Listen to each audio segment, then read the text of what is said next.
On ne s'y fait jamais. Pourtant, mon frère Jean et moi, lui surtout, nous ne sommes plus si jeunes.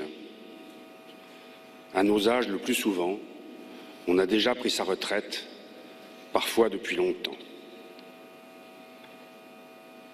Et nous avions subi une terrible alerte il y a déjà 4 ans, à la disparition de notre père, Antoine, l'homme de ta vie, ton compagnon, ton indéfectible soutien et partenaire pendant 67 ans. Mais on n'y croit jamais vraiment. Et puis, nous avions une excuse. Le 18 mars 2010, au moment de te recevoir au 13e fauteuil, celui de Racine, l'auteur préféré de ton père, André Jacob, Jean d'Ormesson avait osé te susurrer « Maman, baissant la voix pour mieux se faire entendre, nous vous aimons, madame. » Ce jour-là, sous la coupole, sots que nous étions, emportés par l'émotion, nous avions fini par te croire vraiment immortel. Mais ainsi que le dit l'Ecclésiaste, il y a un temps pour tout. Et finalement, le temps est venu, pour toi aussi, de te retirer avec ton calme, ta douceur et ta délicatesse, presque sur la pointe des pieds, et pour nous, le temps de pleurer. Maman que j'aime, le hasard de la naissance, ou plutôt la fortune, m'avait accordé le privilège d'être le benjamin de tes 3 fils. Celui qui pouvait espérer rester le plus tardivement sur tes genoux, mon fauteuil préféré, comme tu avais usé de ce même stratagème avec ta propre mère, notre grand-mère, Yvonne Jacob, ton modèle de droiture, de tolérance et d'humanité, dont les survivants qui l'avaient connu se souvenaient que jusque dans l'enfer de Birkenau, ils avaient continué de l'appeler, avec respect, Madame Jacob, tant elle portait encore de dignité, alors que pourtant, un matricule tatoué sur le bras gauche était devenu votre seule identité. Mais les circonstances en ont décidé autrement. Et tu es devenue, en un peu plus de 40 ans, la mère de tant de Françaises et de Français qui t'ont choisi, j'allais dire adopté, pour seconde mère.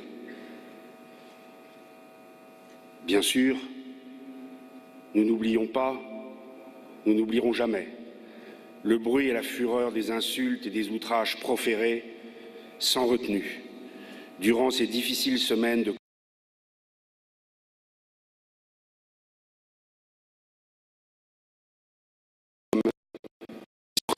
songe.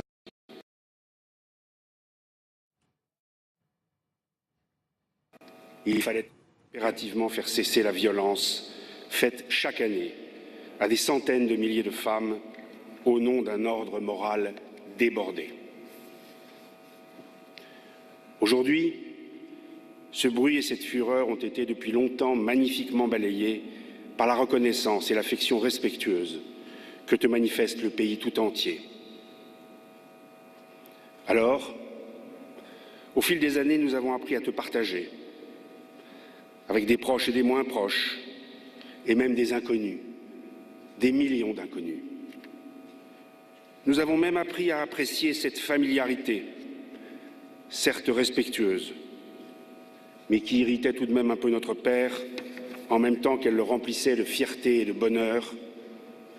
Cette familiarité, donc, avec laquelle nos interlocuteurs, parfois de simples passants dans la rue, s'autorisaient ton prénom, comme s'ils avaient, eux aussi, sauté sur tes genoux.